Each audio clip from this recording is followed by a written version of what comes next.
Next on this hit list is Dark. What do you have for us? I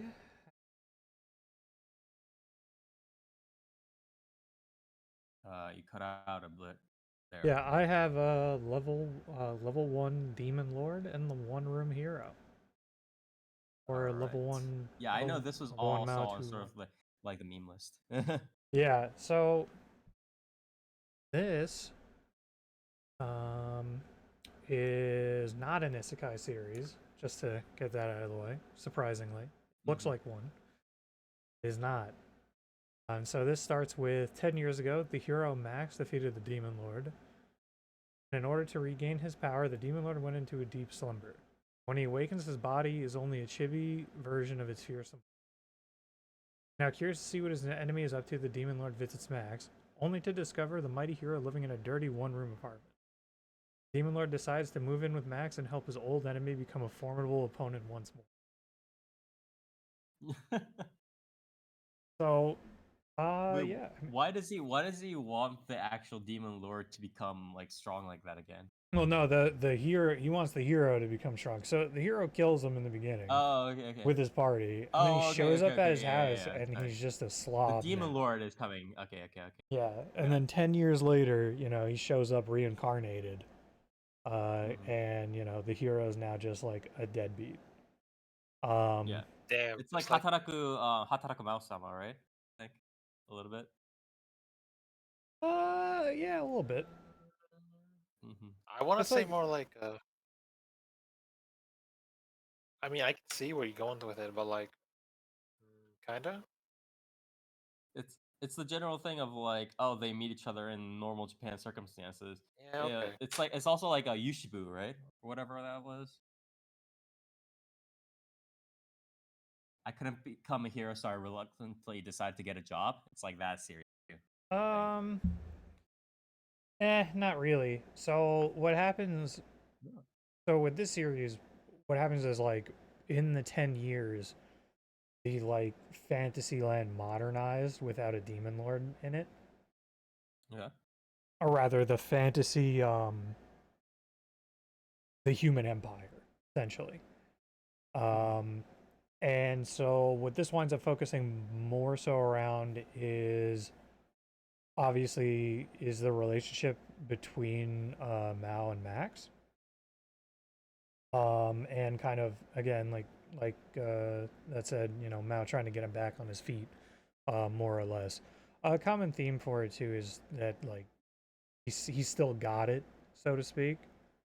Uh-huh. Um, when the situation calls for him to use like superhuman strength or speed, he's very much still that guy. The only problem for him Hmm. though is that he caused such a time of peace that the world does not need a hero anymore. Right, Like right, he wasn't, and it kind of does fill in that with some of his like old party members are actually like out and about, and like the cleric from his party is now a minister of magic for the right. the old like fighter like knight in his party is like the leader of a splinter, like a splinter faction in another, like a bordering sort of pseudo nation. Um, and they're pitched more of like, I guess like country ish slash, like they're famous for like their hot springs and stuff like that. And there's an open conflict between the two that has a little bit of drama with it, but I'll get to that after. But like he doesn't fit any of those roles because like he was the hero, right? Like Hmm. he's not a cleric, so he's not like swindling people, like, or well, like the cleric was swindling people. He's not like political, like involved in politics or anything like that. So there's Hmm. kind of like nothing for him to do. And so this kind of just gets into a lot of hijinks between Mao and Max. And What do you mean by hijinks? so there's a lot of stuff like, yeah, I'm trying to think like him trying to find a career or there's like some bits of him trying to not get caught between his two old party members who are now two leaders of opposing nations, essentially. Oh, okay. So there's stuff like that. And this is all And episodic, right? it's a little bit episodic. So the underlying through line, like the through line through all of the episodes right now, is kind of the conflict between the two nations, where Leo, the like muscle guy, like that's kind of his whole bit. His nation is being considered terrorists by the Empire. And that's kind of like the through line where they're just basically misunderstood. Like they're just literally a nation that isn't actually doing anything. I think the implication right now, from what I'm caught up with, is that the Empire is like kind of sowing seeds of doubt themselves and like trying to manipulate the leaders within the Empire to consider them a like terrorist nation to like take their natural resources or something by force. So it's going to be interesting to see like what that comes to a head with. Because as of right now, like I said, like Max is trying to stay neutral in between it, and it's kind of like his party members, his old party members, being curious as to like why the hell any of them, or why he's with what do you call it, with a demon.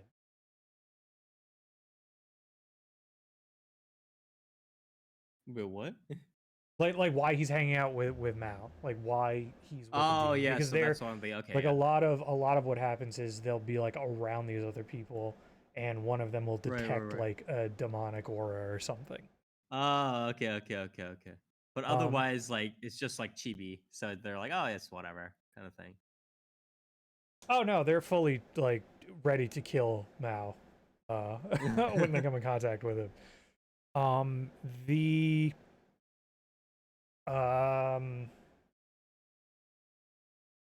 What was I gonna say?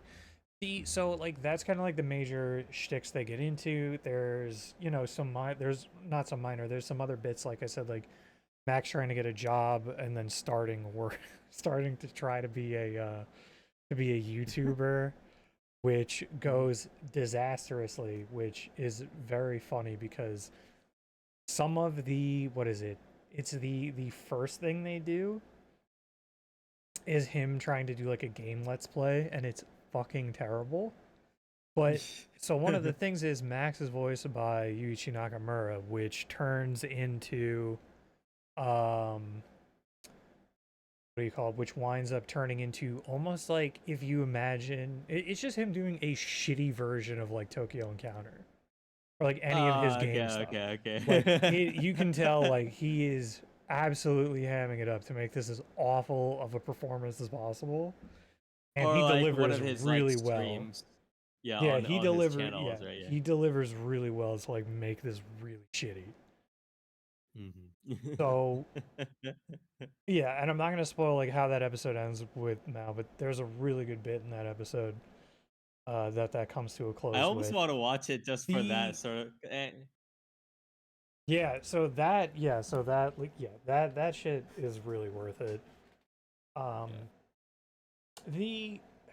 was gonna say there's like another running gag where Mao has like a transformation, a metamorphosis magic that he can use, but since he was given a like sailor suit by his secretary, who's in like, I don't even know what she's supposed to be, but her whole shtick is like they do etchy shots for her and like fan service shots.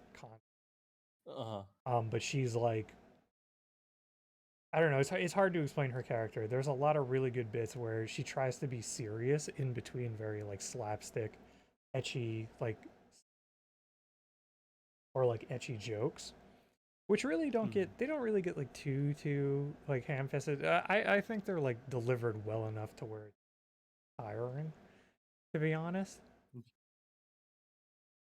And they kind of like bounce off of that, where some ridiculous shit is happening, but she'll put on like a really serious voice. And it's also Hikase Yoko, so it's like she's doing like a very serious voice. I Can I ask a question real quick? So I know that there are sort of general points of conflict. I don't want to say like gimmicks necessarily, but like specific like areas where um the story or the series goes back to kind of use for its humor, right? Like again, one is the whole Mac or one is the whole hero not being able to find a proper job or like not Yeah, being able to hero. do Yeah, things that get him money properly. And the other one is again, as you said, the conflict between the cleric and the other guy, the warrior, right? I yeah, think. that's like the Um drama right now. Like, there's yeah. not a ton of comedy that comes out of that. There are like comedic So things that happen based on those conflicts, but when like the conflict is actually happening, it does tend oh, to okay, okay, like okay. sober up a bit. It's usually then diffused by some comedic shticks or like how characters Okay. are behaving. It kind of like So they are tries essentially to treating that as the overall plot line or a bigger yeah. sort of grandiose plot line down the road. Yeah, because like right now, what was it, in the beginning of the series, Fred tries to recruit him for the Empire, Max abstains and goes like, "No, I'm just like trying to check on you, like I'm not getting involved in this." And Mm-hmm. then like Leo's crew does the opposite, tries to like recruit him as well. But so Mm-hmm. far it seems to be kind of like like it'll raise the stakes with drama, and then it'll kind of like let the air out with like comedic bits, and like kind Yeah, of yeah, lowering the stakes or like showing that the stakes are really not that high. yeah. And I feel like that's how sort of they're gonna diffuse drama as well, with like whoever is like pulling the strings behind the scenes gets caught, and then the two nations essentially coming together and making My guess is amends. that at the very end, again, it'll Max, be but Max meanwhile, Max relay. being at the core of these Yeah, events yeah, too. yeah. Max does wind up finding himself in the middle of these. So, And uh, and yeah. then like I So guess like the other shtick is the transformation. What do you call it? The metamorphosis that Mao does, where he turns into a like like not really an Onasan character, just but like you know he goes, oh, I should have the proper body type for the swimsuit or the not the swimsuit, the sailor suit. And so he turns into literally Max's described like type, quote unquote. Which does lead to, I mean, there have been genuine like romantic bits during this too. Like this could be classified as a so is rom this a com. rom com? This honestly Okay. could be. Like it's not labeled anywhere that it is, but it very much Okay. could be. All right. Um, with a lot of the tone and a lot of the genuine romantic comedy bits that are happening. But that part doesn't like the relationship. What's the relationship progression line like between Max and the hero? It's slowly but surely starting. It's very much like a Mao forcing Max out of his shell type thing, and Okay. finding Max in scenarios that like kind of lets him know as well that like still has it, because there are a lot of Mm-hmm. situations where he kind of doubts himself, where he thinks like, oh, like there's a scene where he's like, oh no, there's like no way I can take on Leo in his top shape right now. Uh-huh. Um, and then there is a scene where he does come to blows with him and holds him off, and like it's very much still probably stronger than him, even though he's been like doing nothing for 10 years. So like that's Yeah, another yeah, yeah. another thing that is happening here, where like, and then Mao is making comments like, essentially like fanboying over him, like you still like, yeah, you still got it, like I knew it, like you still are the Yeah, hero that because killed that's me. sort of the background. That's the whole like initial premise of the story to begin with, right? It's like the whole reason why Max comes over is because he wanted the hero to be, or he wants to set up the hero to have a formidable fight again, right? That's the Yeah, whole point. yeah. So, It's very much that, though it kind of moves away from that very quickly into just hmm Mao kind of fanboying over Max. and Uh-huh. again, literally like falling in love with him more or less. Um, yeah, there's a whole like marriage bit and everything. It's very like heavy-handed to where again, I do think you could add a rom-com tag to this and it would be fine. How are the audio visuals like in this? So that is something I definitely wanted to get into because this is being done by Silverlink and Blade. Oh, So I'm not really sure what Blade has done. okay. Looks like Blade did Ayashi made. Huh. Okay. Not a That's not too ton. bad. Yeah, they haven't really done a ton of stuff. They've done like some of the Honkai Impact stuff, it looks like, which are very good looking. But yeah, not like a ton So of stuff, it's but it's also Silverlink. So audio visuals yeah. are very good. I'd say Okay. these are really really good audio visuals, especially because there are very impressive fight scenes, especially for like flashbacks that you would think would be inconsequential, and they do put in Mm-hmm. work for a lot of these cuts. There is even like a jokey like I don't know. I guess I would um God, what was that? Why can't I think of the series? Oh yeah, why can't I think of that? Yeah, I would describe it as almost like bento-esque in certain scenes where they're doing like comedy action bits and they're doing putting in a lot of work for it at the same time. Um, yeah, there's like a drunken fist fight where the secretary gets drunk, tries to fight him, and actually initially tries to fight him, gets the floor mopped with her immediately. But then later, like some shit happens. She's in his apartment, gets drunk, and then comes to blows with him again, and is like 10 times faster, and shit like that. So there's a bit like that where again the cuts are actually really clean, for the fights, That's which is pretty really nice. surprising. There's a lot of Oh, well, really I cool guess effects. not too surprising because Silverlink is pretty solid studio, but I'm surprised to see that that much money did successfully translate into the animation. Yeah, it very much is like I want to say it does feel like this series feels for some reason. I guess like maybe it's between its art style, its like character designs, and like a lot of those cuts, and its tone feels like an older series, right? Like it doesn't hmm feel like something that we're getting It's the animation style recently. or the face animation style, as well as I guess the general like lines, I Yeah, guess, the in action artwork. comedy, the higher quality like action com, higher quality like the etchy bits, everything like that, like all of it feels like something that you would have expected to come out like 10, 15 years ago or something. Um, hmm and it's quite good. It's really really good. It's very happy with it. Audio wise, one of the more standout things for this series is probably its soundtrack, I would say, which is weird to say, but it has some really wild tracks in it, that are very standout. Like they don't, I mean, they take you out for a second because they're like really noticeable as to hmm like what is this instrumental? Like this is I wasn't expecting an instrumental like this from this series.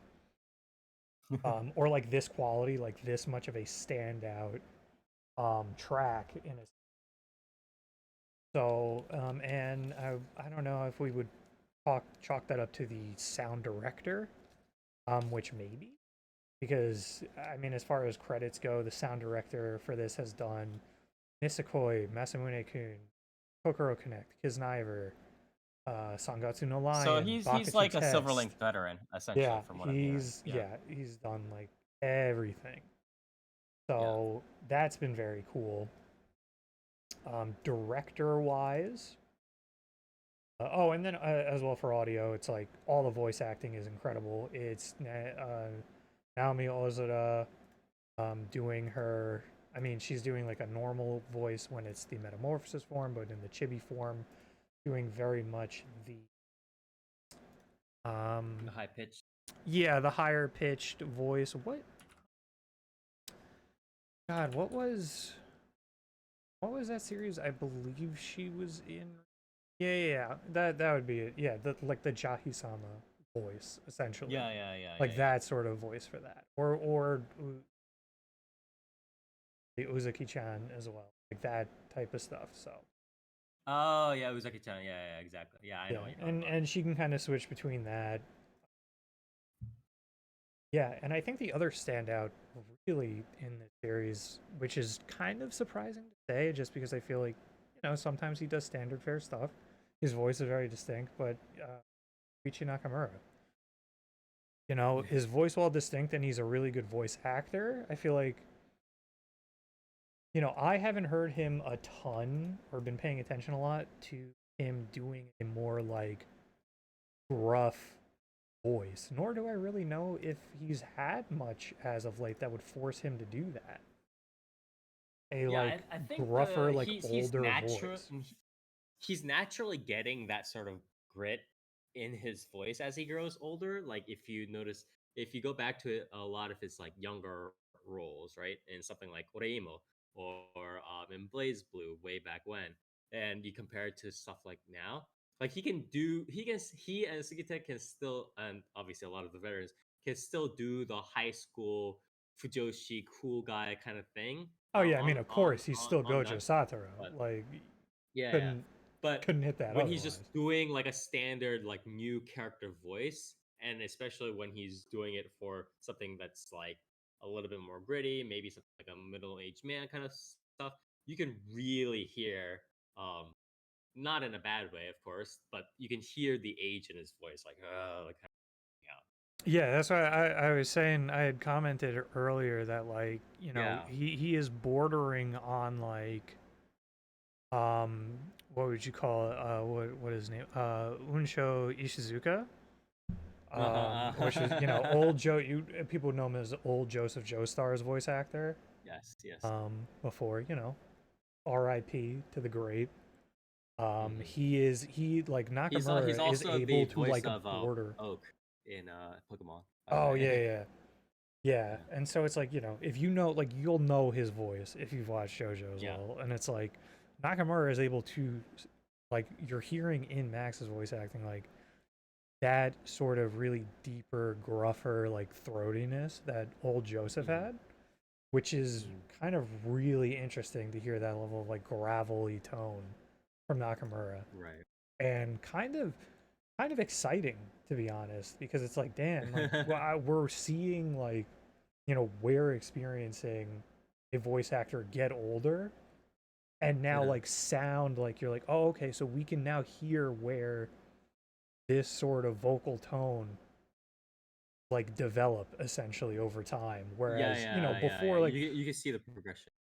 where it's like this industry and everything, really started with a lot of voice actors kind of at that stage already, like those older voice actors, especially with someone like Unsho Ishizuka. It's like, we weren't hearing the young man voice of him, right? So now to hear that transition and to hear someone be able to do kind of like both is going to be interesting. And to see that transition is going to be really, Sure. he's still I'm got definitely it. looking forward to that, as well as again the him. I want to see. It's kind of funny because he and a lot of other voice actresses like what is it, uh Takuya Eguchi, right? I believe. Um, and a lot of like these older voice actors who don't necessarily seem that old, but they're all like in their latter halves of their 30s, going into their 40s, some even going into almost hitting their 50s, right? Um, these voice actors can still all do these sort of like standard high school male roles, but I'm interested again in seeing sort of their older character registers, I would want to say, as time goes on. I'm definitely Right. Yeah. Yeah. I mean, yeah. It's just been a surprising hit. Like, I know Toast had said it was good, and that was why I started doing it. And I figured it might have been pretty good. Like seeing some of like the cuts and art from it but I really wasn't expecting to like it this much. Like, it is a very funny series. Yeah, it I'm does. glad that It you it liked it. deserves far more than a fucking Mall 6.9. Like, Yeah. that's a like joke. Well, Moss scores, you know. Yeah, no, Moss scores are a little with bit. how much fun I've had with this series, I would and how good it looks and for what it's doing, I would expect it like like an easy 8 or something for this on Mall. What Yeah, mouse score would you give it? I would give it probably like an 8, 8.5, something. It a lot. Like, Okay. I would recommend this for anyone. And one of the best bits in the show, this is not, is that Max has a ghost woman living in his closet that he cannot see, and only a few people have seen at this point. And the bit is just that he does not know that that's there. So Yeah, it's just like the woman just exists. yeah, that ghost gets a lot of Or- play with some scenes, and very very funny. All right. Well, Is thank you. yeah, you Kobayashi Yu as well. Oh, okay. Oh, actually, I'm not too surprised, but it's a good casting. That's a good casting. Yeah, and she is literally just described named as person in the closet, and because like she never gets a name. She's there as like a background gag, like constant for certain other. Yeah, this Whenever general the cast closet of of his room is involved, there's usually a bit with that character. yeah, God tier this general cast, cast is just very good. very very good cast. Yeah, I would Any recommend it last words? for anyone who's looking for a comedy series like that. Right. Just in general, especially something that starts to hit on, I don't know, like the really good aspects of like a comedy series from years ago, like a Baka to Test or something like that. I guess you could say. If you like those series, if you Silverlink series, definitely. Yeah, definitely. Yeah, I think again what you described, and from the staff that I've seen, the little clips and stuff like that I've seen of this series, as well as what you described, I think definitely a good, very solid package from Silverlink. Seems like it was kind of also had obviously it had money from the production companies, but it also had the backing of a lot of these um, veterans within the Silverlink offices. So pretty good product all around. And again, as Dark suggested, if you guys want to see a pretty good, solid comedy series, maybe a little bit of that hint of that rom com sprinkled in, but mostly just like a feel good romp all around, please do check this out. This series again is called Level 1 Demon Lord and One Room Hero, or Oh, Lv1 Maou, the One the Room Yuusha. one other thing we didn't touch on though, I will say just Yes. is that the director is also the director that you would probably most know from the Otome game, Flag, like the Death Flag Otome game, the like Oh, the okay, like okay, okay. first villainous series we really got into, Yeah, at yeah, least for yeah, yeah. animated wise. And that was So good if you like, adaptation as well. yeah, and so if you like that pacing, I would say this is also another thing that's going to be very similar pacing. All right. Again, Yeah, I'm deserves glad far that he more than a could. 6.97. All right. Well, thank you again very much, Dark.